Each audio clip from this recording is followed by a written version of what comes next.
Shalom, shalom, shalom. Selamat pagi masyarakat iman yang dikasihi oleh Tuhan.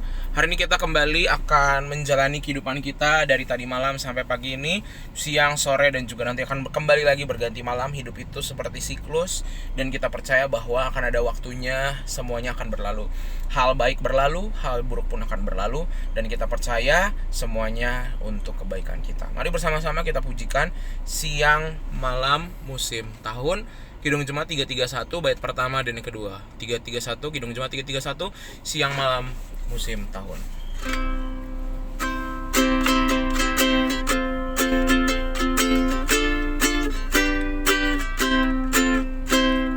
Siang malam musim tahun, gilir ganti melenyap, bayang-bayangnya berlalu, tiada satu yang tetap.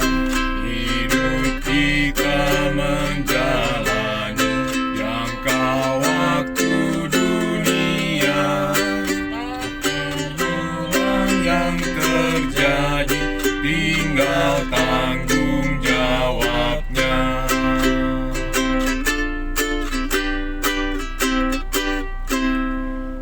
Orang hidup ditinggalkan oleh pendahulunya, kita pun menuju makam makan yang fana.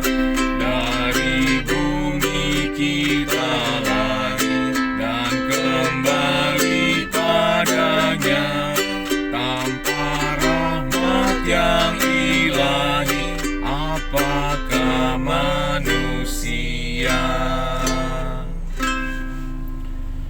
Mari kita berdoa. Tuhan Allah Bapa kami yang bertahta di kerajaan surga, selamat pagi Tuhan. Terima kasih dengan kesehatan yang Tuhan berikan kepada kami. Terima kasih dengan hari yang baru.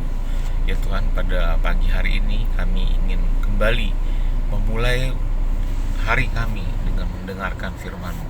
Pimpin kami dalam pembacaan firman, biarlah segala sesuatu yang difirmankan boleh menjadi kekuatan kami di dalam kami menjalani kehidupan hari ini ya Bapa. Terima kasih Bapa, di dalam nama Tuhan Yesus kami telah berdoa dan mengucap syukur.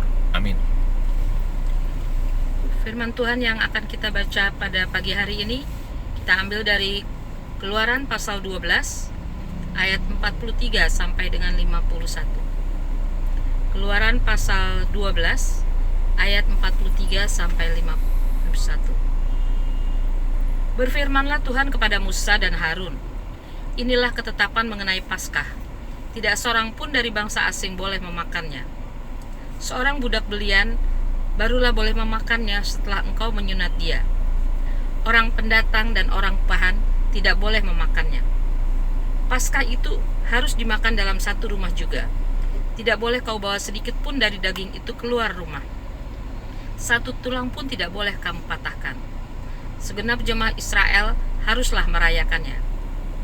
Tetapi apabila seorang asing telah menetap padamu dan mau merayakan Paskah bagi Tuhan, maka setiap laki-laki yang bersama-sama dengan dia wajiblah disunat. Barulah ia boleh mendekat untuk merayakannya. Ia akan dianggap sebagai orang asli. Tetapi tidak seorang pun yang tidak bersunat boleh memakannya. Satu hukum saja akan berlaku untuk orang asli dan untuk orang asing yang menetap di tengah-tengah kamu. Seluruh orang Israel berbuat demikian. Seperti yang diperintahkan Tuhan kepada Musa dan Harun, demikianlah diperbuat mereka. Dan tepat pada hari itu juga, Tuhan membawa orang Israel keluar dari tanah Mesir menurut pasukan mereka. Biskuit Kongguan, ini bukan mau promosi ya, tapi biskuit Kongguan itu jadi biskuit yang dari dulu kalau ada tamu kita pasti sediain itu di ruang tamu kita gitu ya, dengan gambar khasnya biskuit Kongguan ya, ada keluarga, ada ibu sama anak-anak, tapi nggak tahu bapaknya di mana gitu ya. Jadi tradisi. Nah Bapak Saudara, tradisi itu adalah satu hal, bukan cuma bicara soal kebiasaan, tapi hal-hal yang mungkin kita wariskan dari generasi-generasi pendahulu kita, terlepas dari baik buruk dampaknya, tetapi itu terjadi karena memang itu yang membuat kita akhirnya bisa terus berjuang dan bertahan sampai hari ini. Nah, tradisi ini juga ada dalam kehidupan umat Israel. Mereka bicara soal Paskah mereka. Paskah ini mereka rayakan setelah tulah terakhir, tulah ke-10. Dan yang boleh ikut Paskah itu pada masa itu orang tertentu, hanya keturunan Israel. Orang asing nggak boleh, kecuali tadi dia disunat dan sebagainya. Tetapi kenapa itu ada? Walaupun nanti pada akhirnya ketika Tuhan Yesus hadir, akhirnya Paskah itu jadi meluas, bukan cuma untuk orang Israel, tapi semua untuk umat manusia yang diselamatkan, yang kita rayakan di dalam kematian dan kebangkitan Tuhan. Tapi bicara soal tradisi ini ingin mengingatkan kepada umat betapa berharganya yang namanya kebebasan itu. Sehingga tradisi yang mungkin kelihatannya bagi kita kaku gitu ya, harus dilakuin tiap tahun, harus ngikutin seperti zaman emak engkong, zaman opung-opung. Kenapa sih kita harus ngelakuin ini terus? Atau kadang kita melakukannya karena keterbiasaan kita. Kalau kita nggak ngelakuin nanti kita sial gitu. Jadi tanpa kita menghayati dan merayakannya dengan sukacita.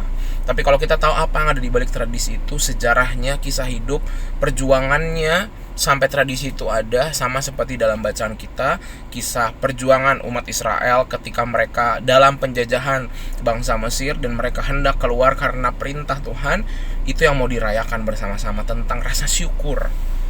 Nah, Bapak Saudara, dalam hidup kita juga hari ini kita tentu punya tradisi-tradisi dalam keluarga. Antara itu mungkin tradisi yang diwariskan dari zaman emak engkong, zamannya opung-opung kita, kakek nenek kita, ataupun tradisi yang dibawa sama orang tua kita. Dan bahkan kita juga bawa ke anak-anak kita. Kita, kalau hal-hal tradisi yang baik, teruskan. Kita percaya bahwa tradisi-tradisi seperti menjaga kerukunan, hal-hal misalnya ngumpul tiap setahun sekali, itu hal-hal yang baik. Tapi juga ada tradisi-tradisi yang harus kita kritisi. Apakah itu masih relevan, masih baik? Contoh seperti tadi, yang boleh Paskah hanya orang Israel. Kan sekarang udah enggak. Tuhan genapi bahwa semua umat manusia yang diselamatkan dan dibenteraikan dalam kasih Kristus adalah orang-orang yang boleh menerima perjamuan kudus, sudah mengaku percaya dan baptis dewasa.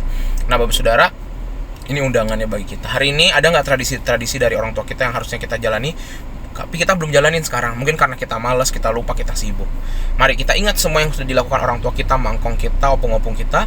Kalau ada yang baik, terusin, jangan berhenti. Kita lanjutkan, karena itu hal yang baik. Tapi kalau ada yang kurang baik, mari sama-sama, bukan kita hilangkan, kita perbaharui, kita maknai ulang, sehingga nanti generasi kita, berharap generasi penerus kita ataupun orang-orang di sekitar kita boleh melihat ada satu hal-hal, ada nilai-nilai baik yang akan diwariskan. Dan biarlah hari ini kita mulai nilai-nilai baik itu ada di kehidupan kita. Selamat bertradisi, selamat menjalani hidup dengan pengalaman-pengalaman baik dan mewariskan hal-hal baik. Amin. Mari kita berdoa. Tuhan, terima kasih melalui firman-Mu hari ini kami belajar dari umat Israel merayakan Paskah pertama kali. Biarlah ini jadi sebuah tradisi. Kami belajar melihat ada tradisi-tradisi yang kami harus teruskan, hal-hal baik yang dibentuk oleh nenek moyang kami, orang tua kami, dan kami mau mempertahankan itu. Tapi juga ada hal yang harus kami ubah, harus kami genapi, harus kami perbaharui, sehingga hal-hal itu juga akhirnya menambahkan kehidupan kami dan juga memperkaya kami dengan pengalaman-pengalaman baru. Kami serahkan ya Tuhan kehidupan kami, ajarkan kami menjadi orang-orang yang punya tradisi, tapi bukan yang bertradisi kuno, bertradisi dengan gaya yang lebih modern. Kami serahkan ya Tuhan, hanya di dalam nama-Mu kami berdoa dan bersyukur. Amin. Selamat pagi, Tuhan Yesus memberkati, tetap bersemangat.